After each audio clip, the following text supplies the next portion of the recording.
नमस्कार दोस्तों, एक बार फिर से आपका स्वागत है न्यूज प्लॉट के विशेष कार्यक्रम द पॉलिटिकल प्लॉट में। हरियाणा के विधानसभा चुनाव के सिलसिले में जो हम श्रृंखला पेश कर रहे हैं उसकी यह दूसरी कड़ी है। 12 सितंबर को हरियाणा में नामांकन का दौर समाप्त हो गया और इसके साथ ही युद्ध की स्थिति चुनावी युद्ध की स्थिति करीब क्लियर हो गई है। अब हमें पता है कि कौन सा उम्मीदवार किसके खिलाफ खड़ा है और कौन सी पार्टी किस सीट पर लड़ रही है। अब हम बात करेंगे इससे आगे की, वहाँ के राजनीतिक हालात की और संभावनाओं की। लेकिन इस बीच एक सबसे जरूरी चीज, हमारे चुनावी परिदृश्य की जो सबसे जरूरी चीज है वो गायब है। पिछले कुछ चुनाव में हम देखते हैं कि जैसे ही कोई चुनाव घोषित होता है सर्वेक्षणों की नई नई दुकानें खुल जाती हैं। पिछले मध्य प्रदेश विधानसभा चुनाव के बारे में मुझे याद है कि चुनाव के घोषित होने के एक हफ्ते पहले ही करीब 15-20 सर्वेक्षण आ चुके थे। लेकिन 2024 के लोकसभा चुनाव में एग्जिट पोल्स की जो फजीहत हुई है उसके बाद अब कोई भी सर्वे एजेंसी अपनी गर्दन दांव पे लगाने के लिए तैयार नहीं है। लेकिन न्यूज प्लॉट में हम मानते हैं गलतियां होती हैं, हमसे भी गलतियां हुई। हमने बहुत सारे राज्यों का चुनाव पूर्व विश्लेषण किया था, लेकिन उसमें से एक या दो राज्यों में हम गलत हुए, लेकिन कुल मिला के हमारा विश्लेषण सही साबित हुआ। और इस बार भी हम झिझकेंगे नहीं, हम अपनी गर्दन आगे करने के लिए तैयार हैं। और चलिए सबसे पहले हम इसकी शुरुआत ही कर देते हैं और आपको हरियाणा चुनाव के विजेता का ही नाम बता देते हैं। तो बताइए विजेता कौन है? विजेता है कांग्रेस पार्टी। हम ये दावा करते हैं कि अगर आज के दिन चुनाव हो तो हरियाणा में कांग्रेस पार्टी को 42 से 43% वोट, 50 से 55 सीटें मिलेंगी।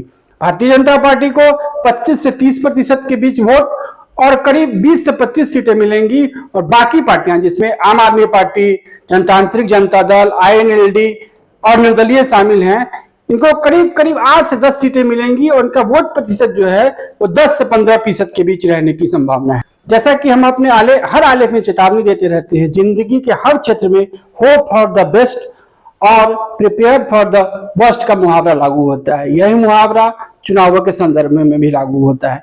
अभी हरियाणा में चुनाव शुरू ही हुए हैं, कैंपेन शुरू ही हुआ है और हमारा अपना जो स्टैटिस्टिकल मॉडल है वो कहता है कि चुनाव प्रचार की 14 दिनों की अवधि में 5% से लेके 8% के बीच मतों का ऊपर नीचे हो सकता है। तो इसको अगर हम कांग्रेस के वोट शेयर पर लागू करें तो कांग्रेस का वोट शेयर 42% से बढ़ के 47% तक पहुंच सकता है और तब उसको 65 सीटें मिल सकती हैं। लेकिन अगर इसको नेगेटिव साइड पे देखें तो कांग्रेस का वोट शेयर घट के 37-38% पे भी आ सकता है और ऐसी हालात में उसको सिर्फ 40 सीटें मिलेंगी। हम इसी तरह का विश्लेषण भाजपा के लिए और बाकी पार्टियों के लिए भी करेंगे, मुख्य रूप से भाजपा के लिए ही करेंगे, लेकिन वो किसी और वीडियो में करेंगे। आज के दिन हम कांग्रेस पार्टी के लिए संभावित परिणामों के बारे में चर्चा करने जा रहे हैं। हालांकि इससे पहले कि हम आगे आने वाले चुनाव में कांग्रेस के प्रदर्शन की बात करें, सबसे पहले हम एक कांग्रेस की बेस लाइन स्थापित कर लेते हैं। 1967 के बाद से इस राज्य में जो 14 चुनाव हुए हैं उनमें से 8 में कांग्रेस जीती है। कांग्रेस ही एकमात्र ऐसी पार्टी है जिसने इस राज्य में 40% से ऊपर का आंकड़ा किसी भी चुनाव में पास किया है। 1977 में जब जनता लहर थी तो जनता पार्टी ने करीब 47% वोट और 75 सीटें हासिल की थी। लेकिन जनता पार्टी को भी हम एक पार्टी नहीं मानते हैं, वो तत्काल बनी थी और बहुत सारी पार्टियों का गठबंधन था। इसी तरह एक दो और गठबंधनों ने भी 40% का आंकड़ा पार किया है, लेकिन सिंगल पार्टी के रूप में कोई भी दूसरी पार्टी हरियाणा में 40% का आंकड़ा पार नहीं कर पाई है। 1987 से लेकर 2019 तक हरियाणा में लगभग तिकोनी लड़ाई होती थी और 35% का वोट शेयर अगर पा गए तो आप जीत सकते हैं। मुझे याद है कि एक चुनाव में INLD को सिर्फ 29% वोट मिले थे और तब उसको 47 सीटें मिल गई थी। यहां तक कि भाजपा भी पिछला 2 चुनाव जीती जरूर है, 2014 में वो 47 सीटें जीती और 2019 में 40 सीट जीत के सबसे बड़ी पार्टी बनी, लेकिन दोनों बार उसका मत प्रतिशत जो था वो 40 से नीचे ही रहा था। 2014 में यह करीब 36% के आसपास था और 2019 में यह बढ़कर 39% के आसपास हो गया, लेकिन 40% का आंकड़ा वो पार नहीं कर पाई। अब ये महत्वपूर्ण किस लिए है? महत्वपूर्ण इसलिए है कि जब हाल के लोकसभा चुनाव हुए तो हरियाणा की राजनीति तिकोनी से बदलकर 2 ध्रुवीय हो गई और एनडीए और इंडिया गठबंधन के बीच 92% वोट मिले। हम ये नहीं मानते कि जब विधानसभा चुनाव होंगे तो वोटों का बंटवारा कुछ इसी तरीके से होगा, 2 ही खेमों में वोट बटेंगे। लेकिन फिर भी इस बार हम ये भविष्यवाणी कर रहे हैं कि हरियाणा में कांग्रेस और भाजपा को मिला के 82% वोट मिलेंगे। अब हालात ये बनते हैं कि जो भी पार्टी 40% वोट से नीचे अटक जाएगी वो चुनाव नहीं जीत पाएगी। हो सकता है भाजपा 40% वोट भी ले आए, हो सकता है उसका वोट प्रतिशत 1-8% बढ़ भी जाए, लेकिन वैसे हालात में भी वो कांग्रेस को मिले 42% से पीछे रह जाएगी। एक और बात जो कांग्रेस के हक में जाती दिख रही है वो यह है कि पिछले कुछ एक विधानसभा चुनाव में और लोकसभा चुनाव में भी कांग्रेस का वोटों का प्रतिशत 40% से ऊपर रहा है। हर राज्य में वो 40% से ऊपर का वोट ला रही है। राजस्थान जैसे राज्य में जहां लोकसभा चुनाव में कांग्रेस का वोट घट के 35%, 34%, 36% तक आ जाता था, वहां भी वह इस बार लोकसभा चुनाव में 40% से ऊपर का आंकड़ा पार कर गई है। तो इसलिए मैं ऐसा नहीं मानता कि इस बार हरियाणा में इस ट्रेंड का कोई रिवर्सल होगा और कांग्रेस 40% से नीचे आ जाएगी। दूसरी तरफ अगर भाजपा को जीतना है तो उसको 40% से ऊपर जाना पड़ेगा और वो मुझे फिलहाल होता हुआ दिख नहीं रहा है। कांग्रेस का वोट से अगर 45% जाता है तो उसके लिए उसको 16.5% जंप की जरूरत होगी। अब इतना जंप होता है, चुनाव में होता है, इतना जंप होता भी है, लेकिन थोड़ा मुश्किल लगता है। इस बार आईएनएलडी और जेजेपी से करीब 10% वोट टूटेगा और उसमें से 8% वोट सीधे कांग्रेस के पास जाएगा, लेकिन उसके बाद भी कांग्रेस का वोट शेयर जो है वो 45% तक नहीं पहुंच पाएगा। उसके लिए उसको किसी और मदद की जरूरत होगी और खासकर बीजेपी से मदद की जरूरत होगी। उसके बारे में हम इसी वीडियो में थोड़ा आगे बात करेंगे। तो कांग्रेस के लिए हरियाणा राज्य में बेसलाइन स्थापित करते समय हमने जो चर्चा की थी उसमें हम यह देख रहे थे कि कांग्रेस का वोट शेयर 37% के आसपास पहुंचता नजर आ रहा है। अब हमें यह भी अनुमान है कि बसपा और अन्य जिनमें से ज्यादातर वो उम्मीदवार हैं जो 2019 में कांग्रेस के बागी उम्मीदवार थे। इस बार कांग्रेस के बागी उम्मीदवारों की संख्या कम है पर कम है, इसलिए वो 2-3% वोट भी वापस कांग्रेस की ओर जुड़ेगा। तो ये वोट करीब 41-42% के आसपास पहुंच जाएगा। अब 45% वोट पाने के लिए उसको और 4% वोट की जरूरत पड़ेगी। ये वोट कहां से आएगा? तो ये वोट आना पड़ेगा भाजपा से। जब भी कोई सत्ता विरोधी लहर होती है, हम मानते हैं कि अगर कोई सत्ता विरोधी लहर हो तो जो सत्तारूढ़ पार्टी होती है उसके खिलाफ कम से कम 3% वोट का स्विंग होता है।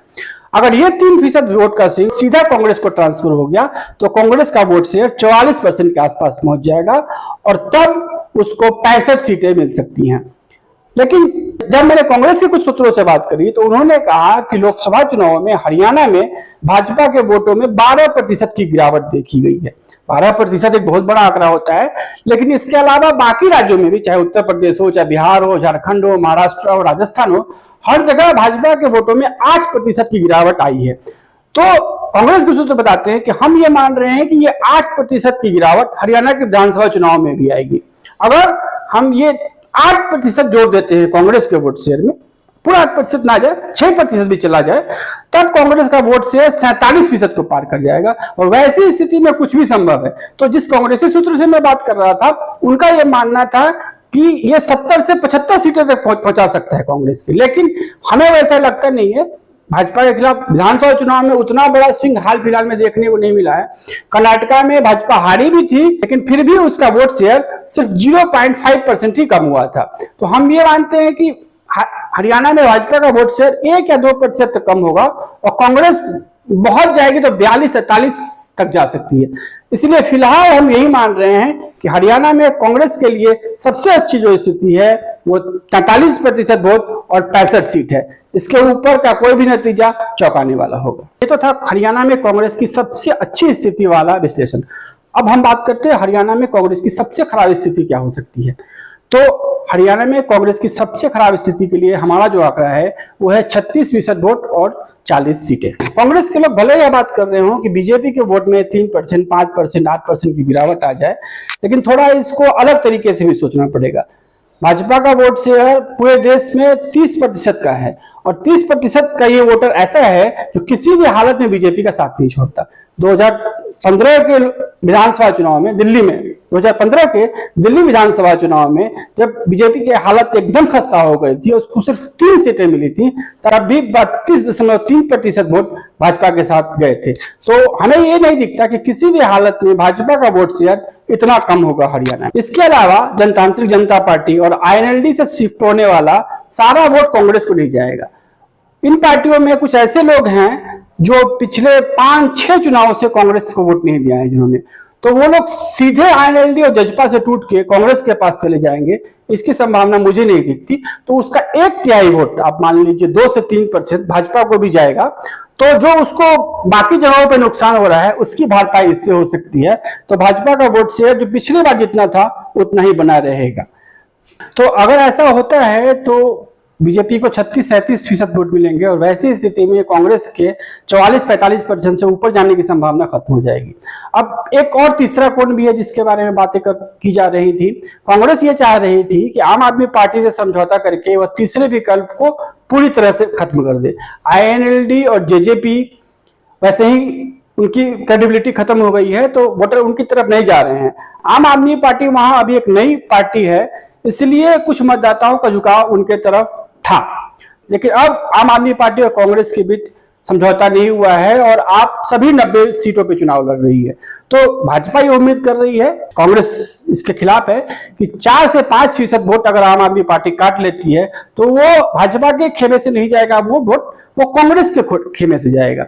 अगर वैसी स्थिति होती है तो कांग्रेस का वोट घट के 38% पे आ जाएगा। इसके अलावा कांग्रेस में अंदरूनी गुटबाजी भी बहुत है। रणदीप सुरजेवाला का गुट, हुड्डा का गुट, सालिया का गुट, ये सब काम कर रहे हैं। जैसा कि हमने न्यूज प्लॉट के अपने आर्टिकल में लिखा था, 2024 के लोकसभा चुनाव में ये स्थिति नहीं थी। तब जो कांग्रेस का आला कमान था उन्होंने सभी स्थानीय नेताओं की लगाम कस कर पकड़ रखी थी। वैसे भी इस चुनाव में हरियाणा में कांग्रेस का कुछ बड़ा दांव पे नहीं लगा था, न हुड्डा साहब को सीएम बनना था, न किसी और को केंद्र में मंत्री बनना था, इसलिए महत्वाकांक्षाएं बड़ी नहीं थी और सबने हाईकमान की बात बड़ी आसानी से मान ली थी।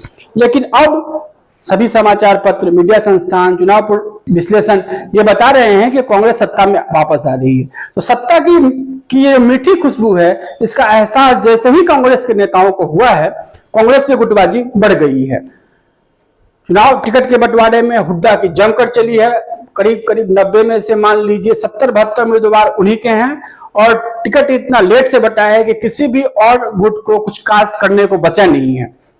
यह चीज कांग्रेस को नुकसान पहुंचा सकती है। कांग्रेस को यह भी मानना चाहिए कि हुड्डा के 10 साल के शासनकाल में कांग्रेस की छवि हरियाणा में बहुत अच्छी नहीं थी। आपको याद होगा 2014 में भाजपा ने कांग्रेस को चुनाव हरा कर नहीं जीता था, बल्कि लोकदल पर चुनाव हरा कर जीता था और कांग्रेस तीसरे नंबर की पार्टी रह गई थी। तो अब हुड्डा साहब को सामने पेश करके वो बहुत बड़ा चमत्कारिक बदलाव कर लेंगे, इसकी संभावना नजर नहीं आ रही है। कांग्रेस को इसको भी ध्यान रखना पड़ेगा और हो सकता है कि इससे कांग्रेस को 1-2% वोट का नुकसान हो जाए और तब इसका वोट शेयर 36% आ सकता है। हालांकि सीटें फिर भी 40 ही रहेंगी, 40 से कम सीटें आने की संभावना नहीं है, लेकिन अंदरूनी गुटबाजी के कारण 38% और 36% का ये अंतर नजर आ सकता है। ठीक है, कांग्रेस को एक और बड़ा खतरा इस बात से है कि उसने अपने ज्यादातर विधायकों को टिकट दे दिया है। 2019 में कांग्रेस के पास 15 विधायक थे, उन्होंने सभी को दोबारा टिकट दिया। इन 15 विधायकों में से 8 हार गए। तब भी हवा बीजेपी के खिलाफ ही थी, वोट बीजेपी के खिलाफ ही पड़ रहे थे, फिर भी कांग्रेस आधी सीटें हार गई।